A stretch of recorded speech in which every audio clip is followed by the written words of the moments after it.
खाना खजाना के प्रायोजक है eternal solution, Bharat test house private limited.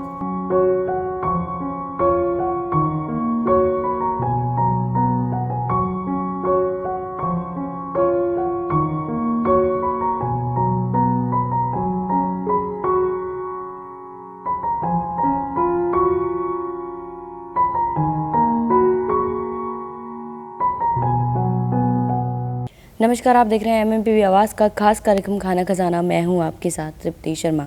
MMPV आवाज़ की मुहिम व्यापार बचाओ व्यापार बढ़ाओ में आज मैं आपको मिलाने जा रही हूं शेफ बलराम जी से। सर, स्वागत है आपका हमारे खास कार्यक्रम में। सबसे पहले मैं अपने दर्शकों को ये बताना चाहती हूं, जैसे कोरोना बढ़ रहा है वैसे वैसे ही जो व्यापार जगत है उस पर बहुत बड़ी परेशानियों का सामना सर करना पड़ रहा है। और फूड इंडस्ट्री की बात करें तो उसको भी काफ़ी भारी में सामना करना पड़ा है कोरोना का। इस मुहिम की शुरुआत करते हैं। सबसे पहले क्वेश्चन सर मेरा यही है कि फूड इंडस्ट्री को जो नुकसान हो रहा है वो कैसा नुकसान हो रहा है कोरोना से?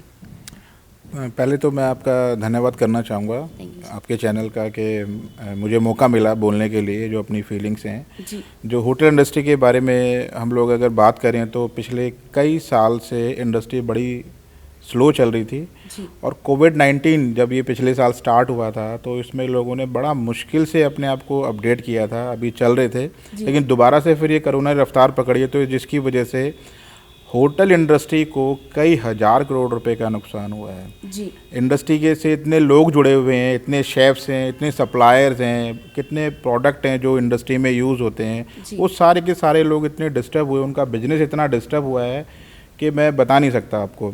इतने लोगों ने मतलब घर वापसी की है दिल्ली में से, जो इतने शेफ़ हैं जो सब अपने घर पे बैठे हुए हैं, तो बड़ा मुश्किल है उन लोगों को दोबारा वापसी लाना और एक लाइफलाइन दोबारा से स्टार्ट करें, तो इसके लिए बड़ा संघर्ष करना पड़ेगा दोबारा इंडस्ट्री को। बिल्कुल सर। सर, फूड इंडस्ट्री जब हम लोग बात ही कर रहे हैं तो आपको क्या लगता है कि हम लोग कितने समय पीछे जा चुके हैं इस इंडस्ट्री में भी?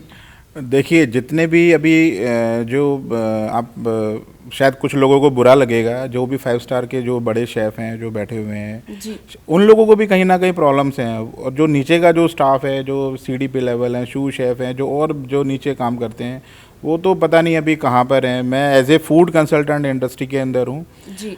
10 साल से मैं काम कर रहा हूँ। इससे पहले मैं भी जॉब करता था, लेकिन ये ऐसा टाइम पहले शायद ही किसी ने देखा हो, इस तरीके का टाइम।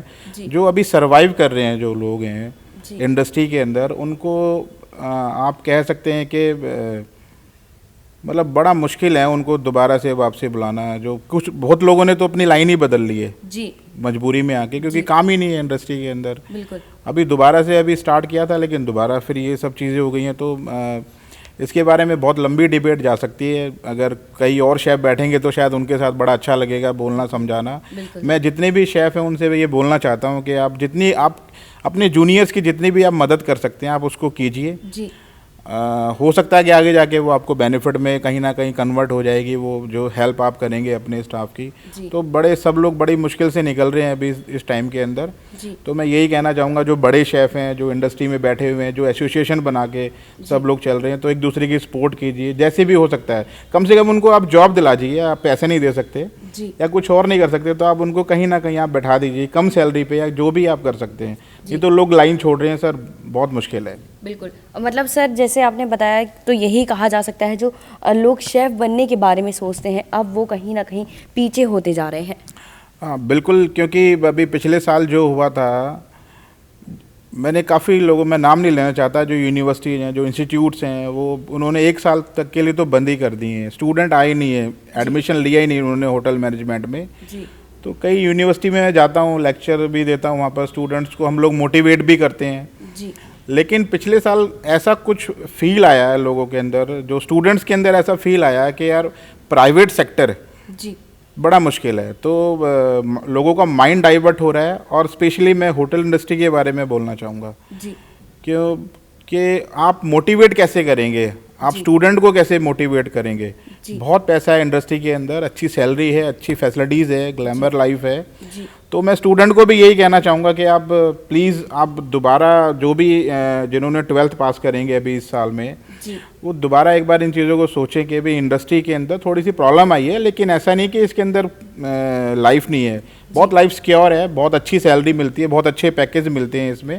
जी तो मैं स्टूडेंट्स को या उनके पेरेंट्स को भी यही कहना चाहूँगा कि आप प्लीज़ अपने जो बच्चों को होटल इंडस्ट्री के अंदर आप डालें उनको और एक अच्छी ज़िंदगी दें उन्हें। बिल्कुल। Thank you. Sir, hotel industry की जब हम बात कर रहे हैं तो जब बच्चे इसमें शुरुआत करते हैं तो क्या माइंडसेट रखकर उनको शुरुआत करनी चाहिए इसकी?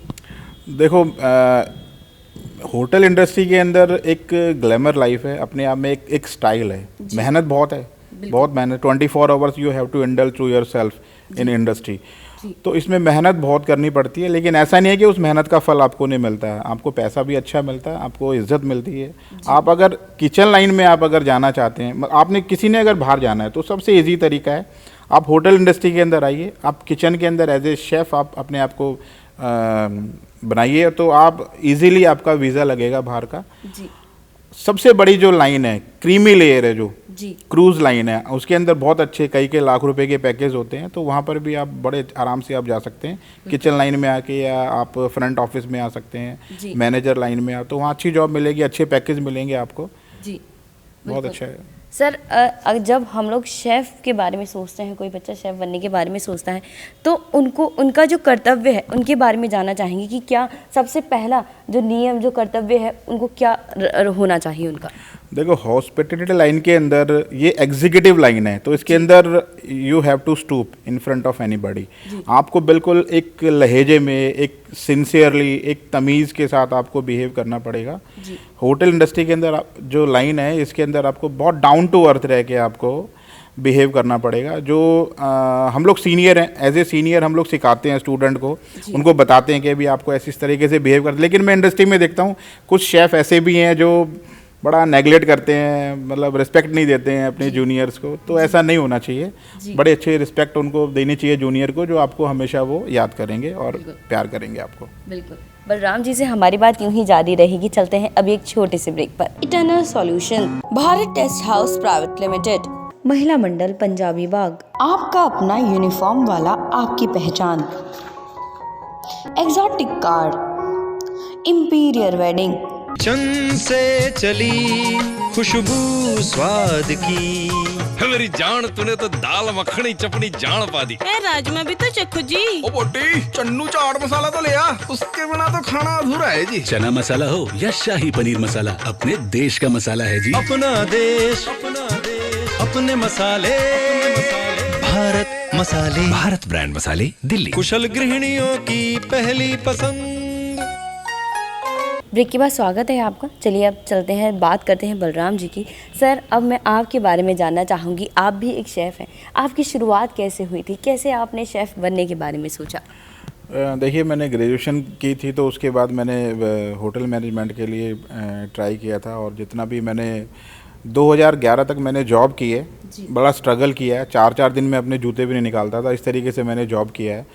2011 के बाद मैंने कंसल्टेंसी स्टार्ट की है, अपनी कंसल्टेंसी। तो मुझे एक प्रोग्राम मिला था किचन का बॉस कौन, फूड चैनल का, उसकी मैंने प्रमोशन की थी, छोटे लेवल पे की थी, लेकिन वो एक मेरा टर्निंग पॉइंट था।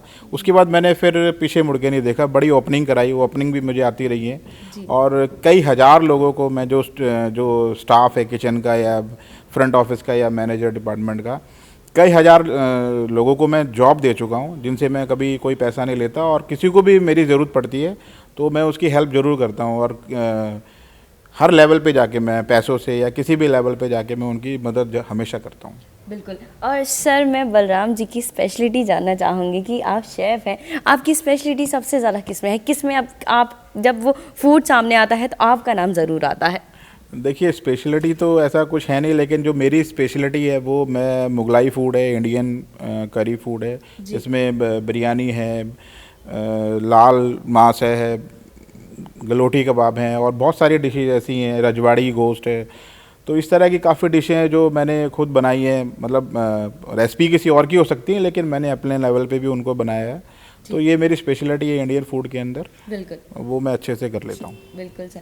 सर, जैसे कोरोना की बात हम लोग फिर जारी करते हैं, जैसे कोरोना बढ़ रहा है, वैसे आगे का जो प्लान है, आगे का जो फ्यूचर है वेडिंग लाइंस में, वो कैसा होने वाला है और उसके लिए क्या बचाव के लिए क्या करना चाहिए?